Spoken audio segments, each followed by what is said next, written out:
it must be something really important, even terrible, that he's trying to hide. Trump's campaign responding this morning. Gloves off, Trump targeting Hillary Clinton on all fronts, from her health to her husband. She could actually be crazy. She can't make it 15 feet to her car. I don't even think she's loyal to Bill. You want to know the truth. Will these new attacks distract voters from his new political storm? The other breaking story this morning, Matthew's might, the hurricane bearing down on the Caribbean, ready to dump feet of rain on Jamaica, Cuba, and Haiti, all of them in the bullseye. The rush to protect property and stock up on supplies. Rob is tracking this incredibly dangerous storm. Will it hit the U.S.? And a fond farewell. The Duke and Duchess of Cambridge wrapping up their Canadian tour.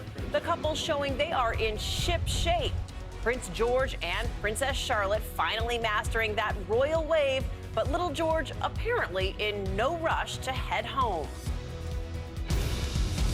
Live from ABC News in New York, this is Good Morning America. Baller. Hey, good morning, everybody. Paul is off. Great to have Cecilia Vega, the amazing Cecilia Vega, off the campaign trail and here on the desk with us this morning. And we're going to start here, in fact, with the breaking news in the race for the White House. Donald Trump making headlines on several fronts. That's right. First, there's this, the big headline in the New York Times this morning. The paper has obtained what it says is Donald Trump's state tax return from 1995. It shows a loss of $916 million.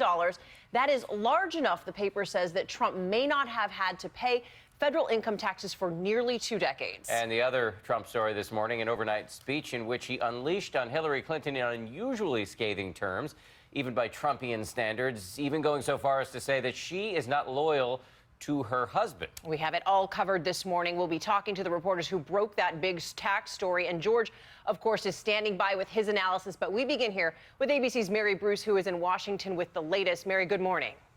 Good morning. Well, the Clinton campaign is calling this a bombshell. Donald Trump's taxes and his refusal to release them have been a central issue in this campaign. And now this morning, for the first time, we're getting a look at some of his actual returns and how he could have transformed red ink into a huge benefit. This morning, the New York Times reporting Donald Trump could have avoided paying federal income taxes for years. Fragments of state records sent anonymously to the Times reportedly show that in 1995, Trump declared more than a $900 million loss, the result of the financial wreckage of 3 casinos, his airline business, and the purchase of New York's Plaza Hotel. The deduction so large it could have allowed Trump to legally avoid paying federal income taxes for up to 18 years. Trump didn't deny it on last week's debate stage. They showed he didn't pay any federal income tax. So That makes if me he's smart. paid, And he isn't denying it now. His campaign saying in a statement that Mr. Trump is a highly skilled businessman who has a fiduciary responsibility to his business, his family, and his employees to pay no more tax than legally required. Well, I'll tell you what, if not paying taxes makes him smart, what does that make the rest of us? Breaking with precedent, Trump has repeatedly refused to release his tax returns until a routine audit is complete. At some point, we'll release. There's no rush. Why is there such a rush? I'm supposed to rush like crazy? Until he does, Clinton is hammering the billionaire businessman for hiding his financial dealings. It's probably true he hasn't paid a penny in federal taxes to actually support our military or our vets or our schools. Now, this morning, the Clinton campaign is blasting Trump, saying the Times report shows he avoided paying taxes while working Americans paid theirs. They say it's all the more reason why he should go ahead and release his full returns. Dan? Mary, thank you. Joining us now are 2 of the New York Times reporters who broke this story, Russ Buettner and Megan Toohey. Welcome to you both. Thank you for coming in. Megan, let me start with you. Who sent these documents? Do you have any idea? Well, that remains a mystery. A week ago Friday, my colleague Sue Craig went to her mailbox, and a week ago Friday there was an envelope typed to her at front that was said to have come from the Trump organization, and she opened it, and there were tax return records for Donald Trump. How do you know these returns are legit? Well, I mean, there's a reason. So she received those and we published our story last night. So there was a lot of work that went in between her receiving them and us publishing the story. And I think the big breakthrough for us came midweek when our colleague David Barstow traveled to Florida and actually met with Trump's accountant, the man whose signature was on one of the forms that we had received, who had prepared his taxes in 1995 and could confirm that, yes, in fact, these records are legitimate. Russ, Trump's attorney, as you know, because you quoted him in the article, is threatening to sue here because he says that Trump did not authorize this disclosure. Does the attorney have a case? Not as far as our attorneys are concerned. No, you can commit a crime if you steal a document like that, obtain it illegally maybe, but opening your mailbox is not a crime. Now, Trump has said when confronted with the possibility that he may not have paid federal income taxes, that makes him smart. From the perspective of a businessman, does he have a case there? That's open to judgment, right? It's definitely a line of tax avoidance that's open to people who own businesses through partnerships. And he would be smart if he had access to it to do it. I think people who paychecks, a portion of them go to the federal government every week, whether they do anything or not, might view that differently. Russ, thank you. Megan, thank you. Really appreciate you coming in this morning. Thanks, Dan. Cecilia, over to you. Okay, Dan, thank you. And just as this tax story was about to break overnight, Donald Trump was on stage unleashing a new round of attacks on Hillary Clinton. He's targeting everything from her health to her marriage. ABC's Devin Dwyer joins us now from Washington with more. Devin, good morning. Good morning, Cecilia. You know, Donald Trump had been hinting about more aggressively attacking Mrs. Clinton on her character, and overnight he did, even questioning her fidelity to her husband. In Pennsylvania overnight, Donald Trump's campaign against Hillary Clinton got even more personal. She could be crazy. She could actually be crazy. With attack after attack. She's an incompetent woman, and I've seen it. She's an incompetent woman. Trump even going after Clinton's marriage, claiming without evidence that Clinton is unfaithful to her husband. I don't even think she's loyal to Bill. You want to know the truth. And really, folks, really, why should she be, right? Why should she be? Trump stirring up a political storm as he bragged about arriving in his helicopter in the middle of one. I said, are you crazy? Land the helicopter. Then mocking Clinton for her recent bout of pneumonia and impersonating her public stumble on 9/11. And she can't make it 15 feet to her car. Give me a break. Give me a break. And still battered by reviews of his first debate, Trump's doubling down on his blame of the mic. And they gave me a bum mic. Trump telling the crowd watching his performance on stage is like a night at the movies. Right now you say to your wife, let's go to a movie after Trump. But you won't do that because you'll be so high and so excited that no movie is going to satisfy you, okay? No movie. Now, the Clinton campaign responded to Trump's barrage of personal attacks overnight. Spokesman Brian Fallon saying Trump's speech was, quote, particularly unhinged, that Trump was, quote, sweating the looming New York Times story on his taxes. Dan and Cecilia? Devin, thank you for more on all of this. Let's bring in ABC News chief anchor George Stephanopoulos, who's going to be hosting this week later this morning. Good morning, guys. As you know, good morning, sir. As you know, there's been an enormous amount of pressure on Trump to release his tax returns. Will this latest story in the New York Times force his hand, perhaps? I think this all but guarantees he won't. I mean, and it shows why he's resisted in some ways for so long. That loss of $918 million that he could write off for up to 18 years. Here's what we already know about his taxes. Of the tax returns that had been released in the late 70s showed he paid no federal income taxes. Records from the 2 years in the 1990s show he paid no federal income taxes. Now this document suggests that he could have gone for up to 18 years and not paid any taxes on the first $916 million in income, which does at least point to Trump's, resistance, historical resistance to releasing the tax returns.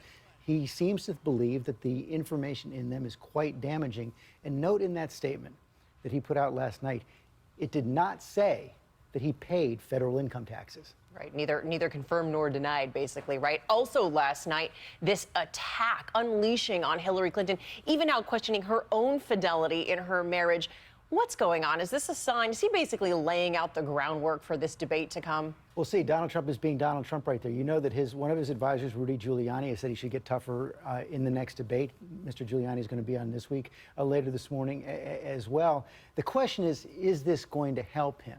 Is raising these questions about her her marriage going to get him any voters he doesn't already have? And it's especially tough in a town hall meeting kind of debate, which is the one coming up next Sunday, which is obviously, as you guys know, co-moderated by Martha Raddatz. You're going to be getting questions from actual voters. If you don't answer those questions in that kind of a forum and just go on the attack, that could turn some voters off. You've got a poll that you're going to release on your show later this morning that shows just how well Hillary Clinton did in that last debate in terms of public opinion. What is her strategy? What should her strategy be going into this next one? I think what the Clinton teams believe is they should do in this next debate exactly what they did in the last one. Answer the questions as best they can, bait Trump when they can. But going back to my earlier point, in these kind of town hall style debates, the most important thing for any candidate to do is to establish a real connection with those voters on the stage asking the questions. And not check your watch. Good idea. Yes. George H.W. Bush, 1992. 37 days to go, but who's counting? All right. It's spoken like a campaign reporter. Yeah, exactly. Who wants 37 days to go by pretty quickly? Faster, yes, we need the clock to move, yeah. And a reminder that George has a big show coming up later this morning on This Week, of course, including Bernie Sanders and Trump advisor, as he mentioned, and former New York City Mayor Rudy Giuliani. Also, don't forget the next presidential debate just 7 days away. It will air live right here on ABC. Of course, our own Martha Raddatz is co-moderating that. And first up, the vice presidential candidates face off this Tuesday. George will be anchoring our team coverage. Our whole team will be there. I will be there too, live at 9 Eastern right here on ABC. A very busy week to come. No sleep for George or Cecilia for at least a month. We're going to move on now, though, to the other big breaking story of this morning. It's Hurricane Matthew barreling through the Atlantic. Rob is tracking it all, including the question of whether it will hit us. Rob, good morning to you, sir. Good morning, Dan. Matthew really hasn't moved much the past 24 hours, nor has it lost its powerful punch. Still a storm with 150-mile-an-hour sustained winds and a huge expanse of convection on the right side of the storm. That's not good for the island of Hispaniola, which will pass close to, if not over, Haiti as a Category 3 or 4 storm tomorrow, then eastern Cuba, then the Bahamas and Turks and Caicos on Wednesday and Thursday. We'll discuss more about potential impacts for the U.S. later in the program. For now, though, we've got hurricane warnings that are posted for eastern Cuba, Haiti, and Jamaica. The center of this thing will be approaching these islands as we go through the next 24 hours. The core of the strongest winds is pretty small. There are going to be some wind damage, but the biggest concern we have for Haiti right now is the torrential rainfall, potentially 30 or 40 inches in the mountainous terrains that will have devastating mudslides in a very poor country. Jamaica also will feel the impacts here in the next 36 hours, and that's where we find ABC's Gio Benitez live for us in Kingston, Jamaica. Gio. Rob, good morning to you. Listen, you know what this is like, the calm before the storm, that sort of eerie calm where very little is moving. We're just getting a little bit of a breeze right now. I want to show you the front page of the Sunday paper here. Take a look at this. Matthew the Menace. It is menacing indeed. The people here of Jamaica understand just how powerful this storm can be. They've been preparing here for several days now. In fact, they all keep telling me about this other storm that hit some decades ago, and that was a Category 3. They remember how powerful that was, the damage that did. They know that this storm is much more powerful. It's already killed a 16-year-old there on this island of St. Vincent. So very, very powerful. People here in Jamaica are preparing. And of course, as Rob said, we are going to start feeling that wind and rain very soon. Dan, Cecilia?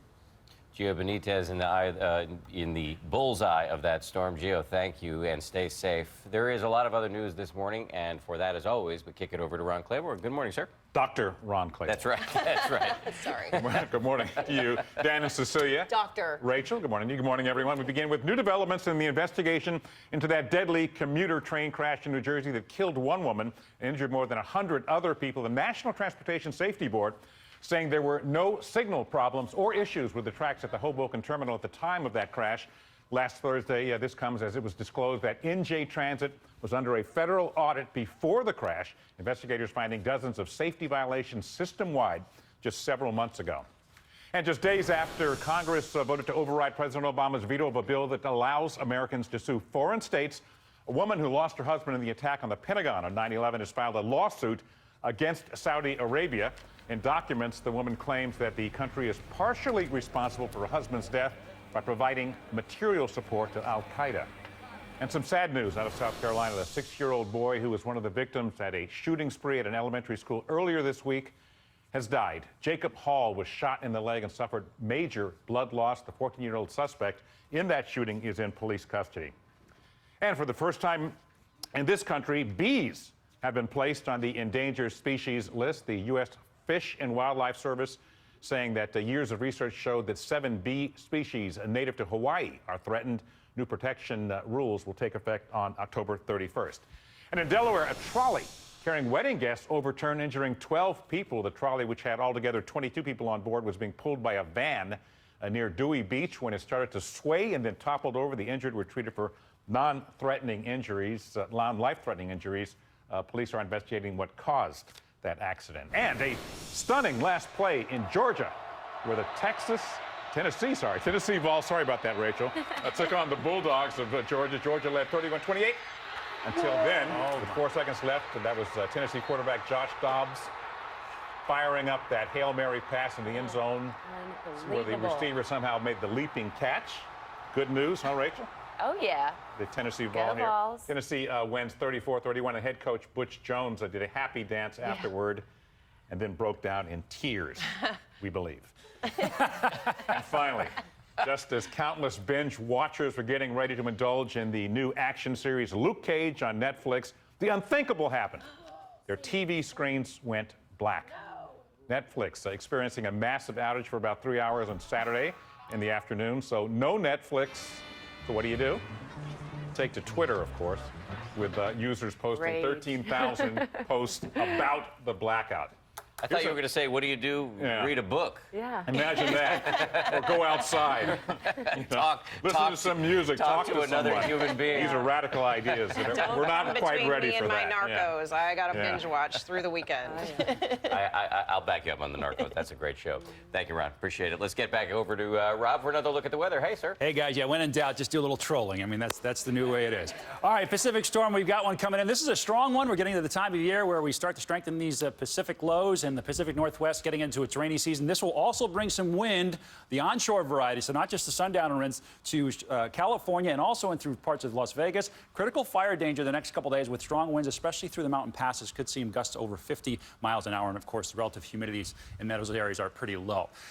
Beautiful sunshine, above average temperatures. We spoke about this yesterday across the midsection of the country. Big ridge pumping up here, 70s and 80s in some of these spots, including Minnesota, where the Ryder Cup is happening. Final rounds today. Go USA. It'll feel like late August as opposed to late September and early October. 70. We'll drop them down to the 60s. Temperatures will cool eventually with that front coming through the Pacific Northwest, but until then, enjoy some of this sunshine.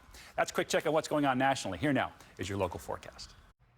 Well, our future's looking a little bit brighter in the D.C. metro. We have some clouds to contend with through this afternoon, but past about 2 o'clock, we should be looking at some breaks in the clouds. Definitely good news for the Redskins game taking on the Browns. Brighter skies once again coming our way. Temperatures in the lower to upper 70s. Take a good look at your 7-day extended forecast. Early half of the week looking good. Temperature of 76 on Monday, lower 70s Tuesday and Wednesday, an increase in cloud cover. Also keeping an eye on Matthew. The changing seasons and Hurricane Matthew, and I'll be trolling on Twitter here in the meantime. I'll look for you. Yeah. He's actually going to be trolling you. Yeah. Shocking. I've done that before. Yeah, unimaginable. Awesome. All right, well, now next to a royal farewell from Will, Kate, Charlotte, and George as they finish their first overseas trip as a family of 4. The Duke and Duchess thanking Canada for all the happy memories. And Lama Hassan has the finale of their Canadian tour. Lama? And good morning to you, Rachel. It's been a jam-packed week for the Duke and Duchess and, of course, little George and Charlotte. But William and Kate chose to spend their 8th and final day of this Canada tour focusing on a cause of the utmost importance to the royal couple. Before bidding a royal bon voyage to the Great White North, William and Kate devoted much of their final hours to shining a light on mental health care and support, one of the royal couple's highest public priorities, along with Prince Harry. I think it's quite poignant that they chose the last day of their visit to really address that in quite a serious way. Hours after unveiling a statue dedication at a non-profit offering support to domestic violence survivors, William and Kate hit the harbor with a sailing program, which encourages young people to end the stigma around mental illness. The couple putting in some elbow grease for the cause, with Kate at the helm as the majestic ship cruised back into port. But the highlight of the first official trip abroad for the family of four, of course, the little royals as they master their roles abroad. George and Charlotte mingling with military families, the center of attention. How's that? Royally ruling this garden tea party. And the official farewell, frantically waving at the crowd. Even if